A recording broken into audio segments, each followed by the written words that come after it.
श्वेताश्वतरोपनिषत् प्रथमोऽध्यायः। ॐ सहना भवतु सहनौ भुनक्तु सह वीर्यं करवावहै तेजस्विनावधीतमस्तु मा विद्विषावहै। ॐ शान्ति शान्ति शान्तिः। हरिः ॐ। ब्रह्मवादिनो वदन्ति किं कारणं ब्रह्म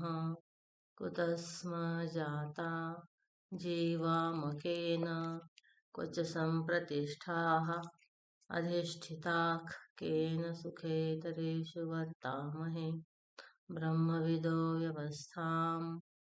कालस्वभावो नियतिर्यदृच्छा भूतानि योनिः पुरुषयम् इति चिन्त्या संयोग येषां नत्वात्मभावादात्माप्यनीश सुखदुःखहेतोः ते ध्यानयोगानुगता अपश्यन् देवात्मशक्तिं स्वगुणैर्निगूढाम् यः कारणानि निखिलानि तानि कालात्मयुक्तान्यधितिष्ठत्येकः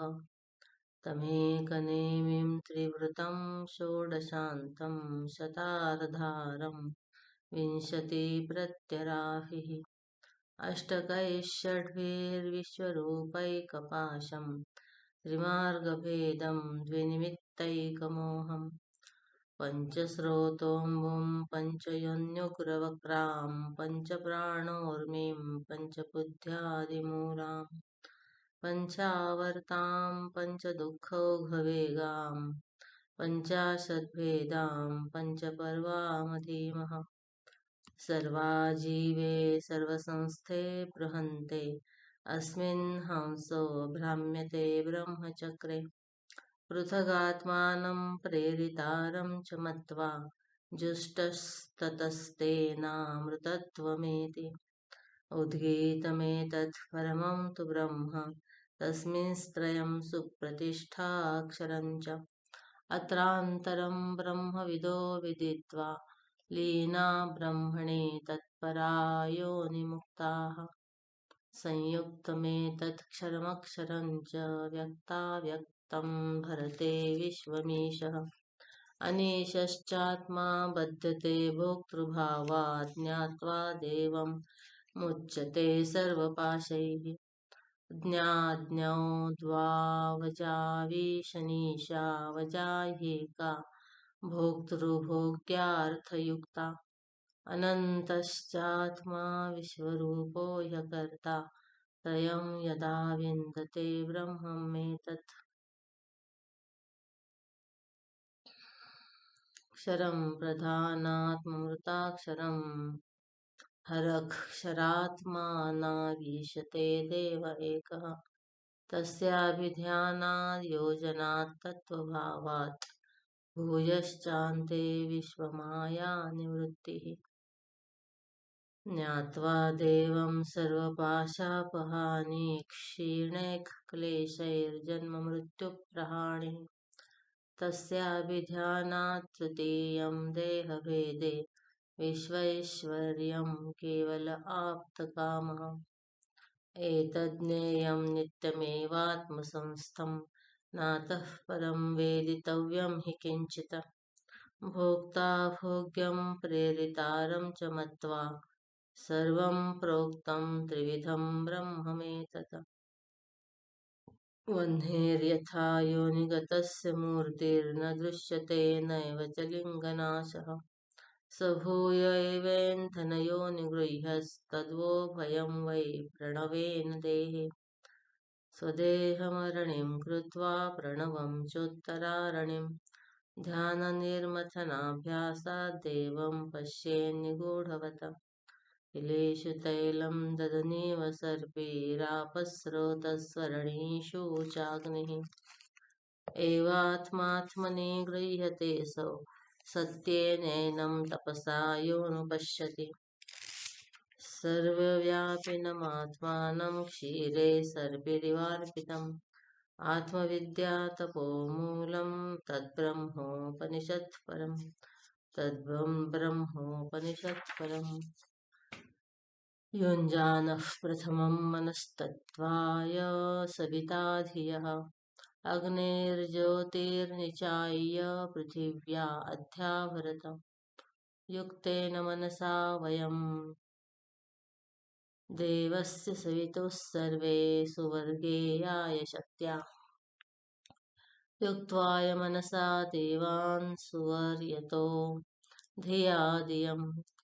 बृहज्योतिः करिष्यतः सविता प्रसुवातितान् युज्यते मनोत युज्यते धियो विप्रा विप्रस्य बृहतो विपश्चितः विहोत्रा दधे वयुना विदेक इन्मही देवस्य सवितुः परिष्टुतिः युजेवां ब्रह्म पूर्व्यं नमोभिर्विश्लोकयेतु पथ्येव सूरेः शृण्वन्तु विश्वे अमृतस्य पुत्रा आ ये धामानि दिव्यानि तस्थुः अग्निर्यत्राभिमथ्यते वायुर्यत्राधिरुध्यते सोमो यत्रातिरिच्यते तत्र सञ्जायते मनः सवित्रा प्रसवेन जुषेत ब्रह्मपूर्व्यं तत्र योनिं कृणवसे न हि ते पूर्तमक्षिपत त्रिरुन्नतं स्थाप्य समं शरीरं हृदीन्द्रियाणि मनसा सन्निवेश्य ब्रह्मोडुपेन प्रतरेत विद्वान् स्रोतांसि सर्वाणि भयावहानि प्राणान् प्रपीड्येह संयुक्तचेष्टः क्षीणे प्राणे नासिकयोश्वसीत दुष्टाश्वयुक्तमिव वाहमेनं विद्वान् मनो धारयेता प्रमत्तः समे शुचौ शर्करावह्निवालुका विवर्जिते शब्दजलाश्रयादिभिः मनोनुकूलेन तु चक्षुपीडने गुहानिवाताश्रयणे प्रयोजयेत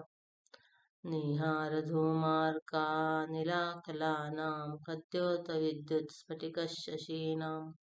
एतानि रूपाणि पुरःसराणि ब्रह्मण्यभिव्यक्तिकराणि योगे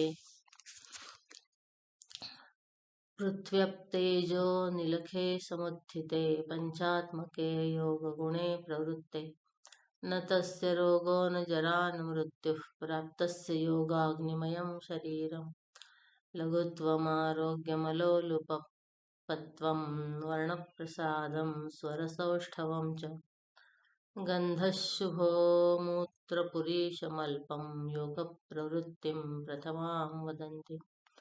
यथैव बिम्बं हृदयोपलिप्तं तेजोमयं भ्राजते तत्सुधान्तम् तद्वात्मतत्त्वं प्रसमीक्ष्य देहि एकः कृतार्थो भवतेऽवीतशोकः यदात्मतत्त्वेन तु ब्रह्मतत्त्वं दीपोपमेनेह युक्तः प्रपश्येत अजं ध्रुवं सर्वतत्त्वैर्विशुद्धं ज्ञात्वा देवं मुच्यते सर्वपाशैः एषः देवः प्रदिशोऽनुसर्वाः पूर्वो ह जातः सहुगर्भे अन्तः स एव जातः स जनिष्यमाणः प्रत्यङ्जनास्तिष्ठति सर्वतोमुखः यो देवो अग्नौ योऽप्सु यो विश्वं भुवनमाविवेश योषधीषु यो वनस्पतिषु तस्मै देवाय नमो नमः। तृतीयोऽध्यायः। य एको जालवानीशत ईशनीभिः सर्वान् लोकानीशत ईशनीभिः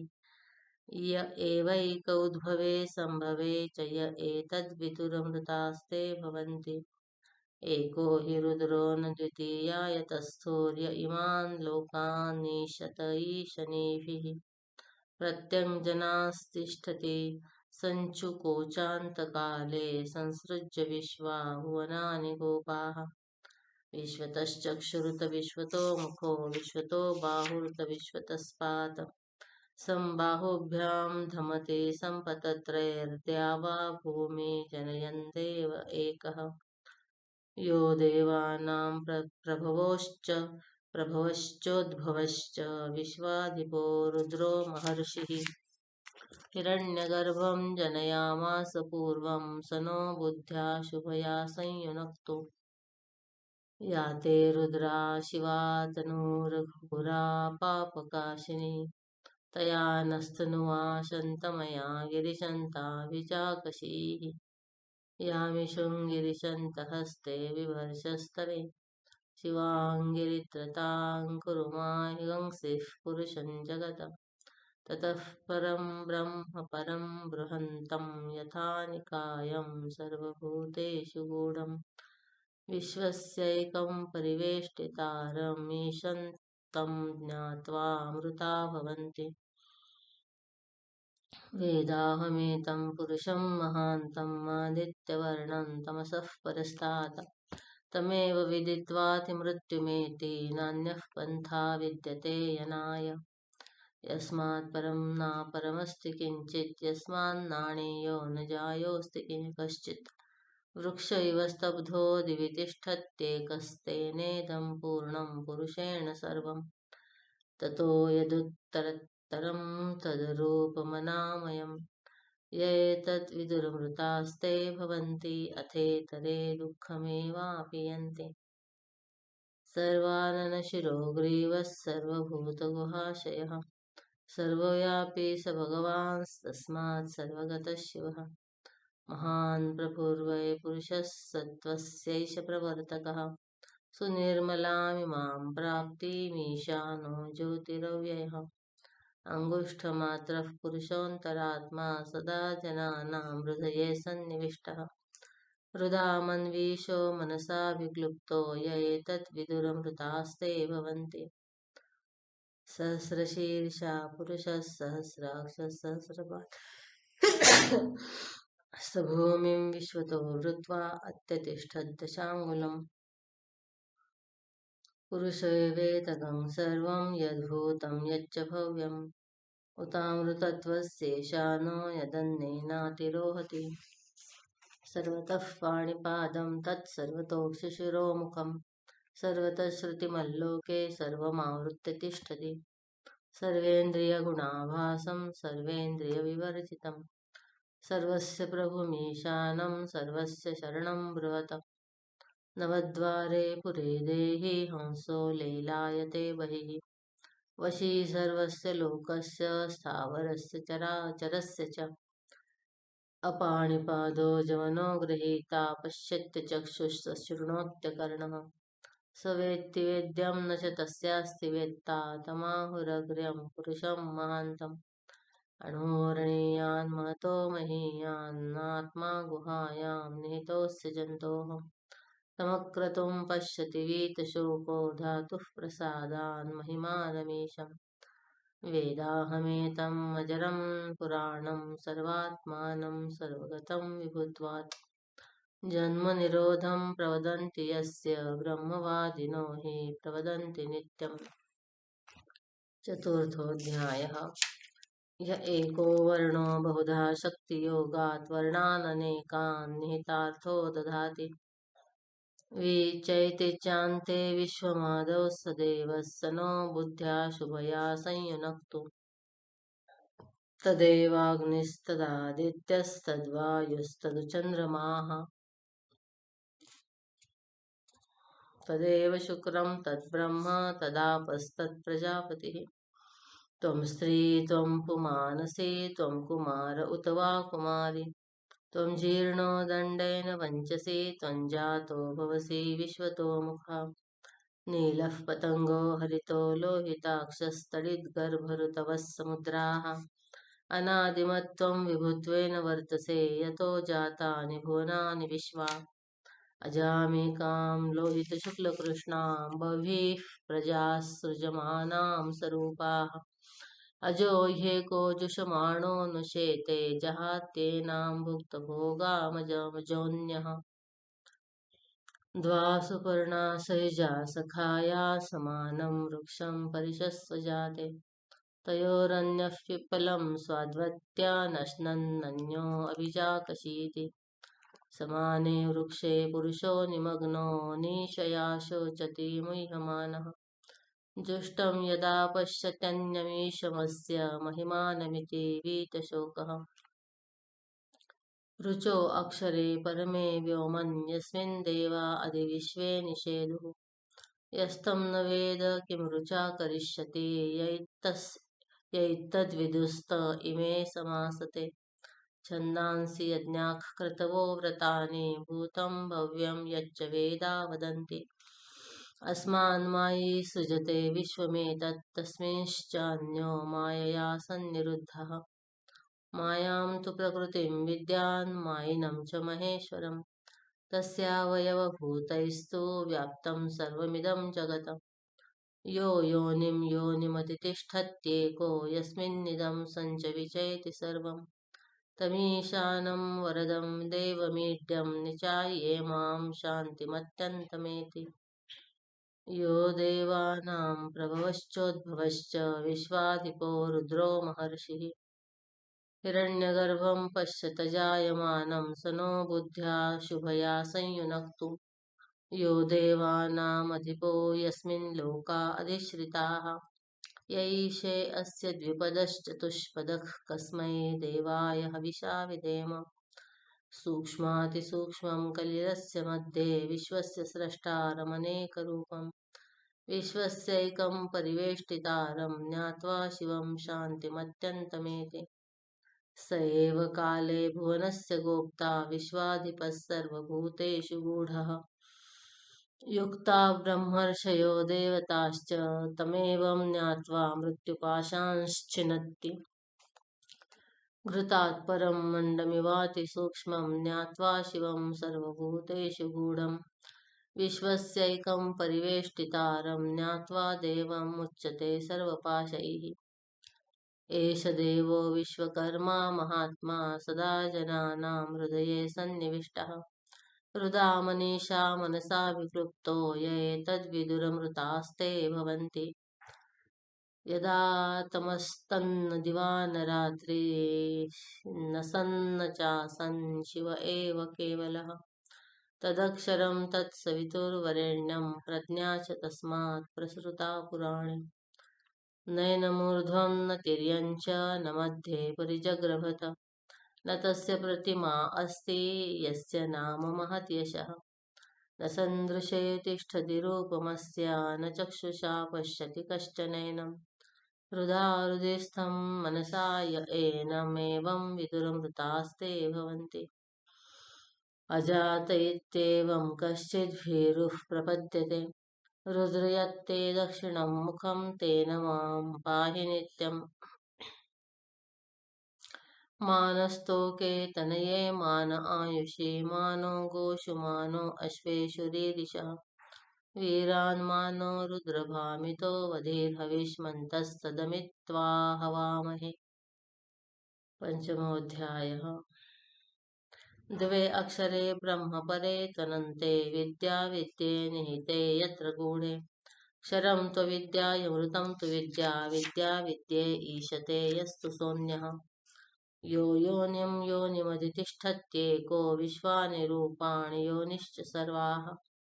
ऋषिं प्रसूतं कपिलं यस्तमग्रे ज्ञानैर्बिभर्ति जायमानं च पश्येत एकैकं जालं बहुधा विकुर्वन्नस्मिन् क्षेत्रे संहरत्येष देवः भूय सृष्ट्वा यतयस्तथेशः सर्वाधिपत्यं कुरुते महात्मा सर्वादिश ऊर्ध्वमधश्च तिर्यक् प्रकाशयन् भ्राजते यद्वद वनड्वान् एवं स देवो भगवान् वरेण्यो योनिस्वभावानधितिष्ठत्येकः यच्च स्वभावं पचति विश्वयोनिः पाच्यांश्च सर्वान् परिणामयेद्यः सर्वमेतत् विश्वमधितिष्ठत्येको गुणांश्च सर्वान् विनियोजयेद्यः तद्वेदगुह्योपनिषत्सु गूढं तद्ब्रह्मा वेदते ब्रह्मयोनिम् ये पूर्वं देवा ऋषयश्च तद्विदुस्ते तन्मया अमृता ते बभूवुः गुणान्वयो यः फलकर्मकर्ता कृतस्य तस्यैव स चोपभोक्ता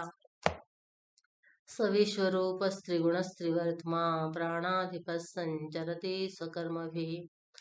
अङ्गुष्ठमात्रो रवितुल्यरूपः सङ्कल्पाहङ्कारसमन्वितो यः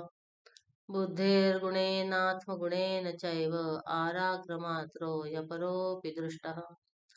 बालाग्रशतभागस्य शतधा कल्पितस्य च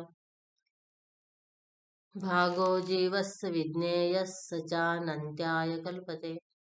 नैव स्त्री न पुमानेश न चैवायं नपुंसकः यद्यच्छरीरमादत्ते तेन तेन स रक्ष्यते सङ्कल्पना स्पर्शन दृष्टिमोहैर्ग्रासाम्बुवृष्ट्यात्मविवृद्धिजन्म कर्मानुगान्यनुक्रमेण देहि स्थानेषु रूपाण्यभिसम्प्रपद्यते स्थूलानि सूक्ष्मानि बहूनि चैव रूपाणि देहि स्वगुणैर्वृणोति क्रियागुणैरात्मगुणैश्च तेषां संयोगहेतुरपरोऽपि दृष्टः अनाद्यनन्तं कलिलस्य मध्ये विश्वस्य स्रष्टारमनेकरूपं विश्वस्यैकं परिवेष्टितारं ज्ञात्वा देवम् उच्यते सर्वपाशैः भावग्राह्यमनीडाख्यं भावाभावकरं शिवं कलासर्गकरं देवं ये विदुस्ते जहुस्तनुम् षष्ठोऽध्यायः स्वभावमेके कवयो वदन्ति कालं तथान्ये परिमुह्यमानाः देवस्यैष महिमा तु लोके येनेदं भ्राम्यते ब्रह्मचक्रम् येनावृतं नित्यमिदं हि सर्वं ज्ञः कालकारो गुणी सर्वविद्यः तेनेशितं कर्म विवर्ततेह पृथ्व्यप्तेजो निलखानि चिन्त्यम् तत्कर्म कृत्वा विनिवर्त्य भूयस्तत्त्वस्य तत्त्वेन समेत्य योगम् एकेन द्वाभ्यां त्रिभिरष्टभिर्वा कालेन चैवात्मगुणैश्च सूक्ष्मैः आरभ्य कर्माणि गुणान्वितानि भावांश्च सर्वान् विनियोजयेद्यः तेषामभावे कृतकर्मनाशः कर्मक्षये याति स तत्त्वतोऽन्यः आदिस्स संयोगनिमित्तहेतुः परस्त्रिकालादकलोऽपि दृष्टः तं विश्वरूपं भवभूतमीड्यं देवं सुचित्तस्थमुपास्य पूर्वम् सवृक्षकालाकृतिभिः परोऽन्यो यस्मात् प्रपञ्चः परिवर्ततेयम् धर्मावहं पापनुदं भगेशं ज्ञात्वात्मस्थममृतं विश्वधाम तमीश्वराणां परमं महेश्वरं तं देवतानां परमं च दैवतम् पतिं पतीनां परमं परस्ताद्विदामदेवं भुवनेशमीड्यम् न तस्य कार्यं करणं च विद्यते न तत्समश्चाभ्यधिकश्च दृश्यते परास्य शक्तिर्विविधैव श्रूयते स्वाभाविकी ज्ञानबलक्रिया च न तस्य कश्चित् पतिरस्ति लोके न चेशिता नैव च तस्य लिङ्गम् सकारणं करणाधिपाधिपो च धिपो न चास्य कश्चिज्जनिता न चाधिपः यस्तन्तुनाभैव तन्तुभिः प्रधानजये स्वभावतः देव एकस्वमावृणोत्सनो दध्यात् ब्रह्माप्ययम् एको देवः सर्वभूतेषु गूढः सर्वव्यापी सर्वभूतान्तरात्मा कर्माध्यक्षः सर्वभूताधिवासः साक्षी चेता केवलो निर्गुणश्च एको वशे निष्क्रियाणां बहूनामेकं बीजं बहुधा यः करोति तमात्मस्थं येन पश्यन्ति धीरास्तेषां सुखं शाश्वतं नेतरेषाम् नित्यो नित्यानां चेतनश्चेतनानामेको बहूनां यो विदधाति कामान् तत्कारणं साङ्ख्ययोगाधिगम्यं ज्ञात्वा देवम् उच्यते सर्वपाशैः न तत्र सूर्यो भाति न चन्द्रतारकं नेमा विद्युतो भान्ति कुतोऽयमग्निः तमेव भान्तमनुभाति सर्वं तस्य भासा सर्वमिदं विभाति एको हंसः भुवनस्यास्य मध्ये स एवाग्निः सलिले सन्निविष्टः तमेव विदित्वा अतिमृत्युमेति नान्यः पन्था विद्यते यनाय स विश्वकृद्विश्वविदात्मयोनिर्ज्ञः कालकारो गुणी सर्वविद्यः प्रधानक्षेत्रज्ञपतिर्गुणेशः संसारमोक्षस्थितिबन्धहेतुः सतन्मयो ह्यमृत ईश संस्थो ज्ञः सर्वगो भुवनस्यास्य गोप्ता य ईशेऽस्य जगतो नित्यमेव नान्यो हेतुर्विद्यत ईशनाय यो ब्रह्माणं विदधाति पूर्वं यो वै वेदांश्च प्रहिणोति तस्मै तं ह देवम् आत्मबुद्धिप्रकाशं मुमुक्षुर्वै शरणमहं प्रपद्ये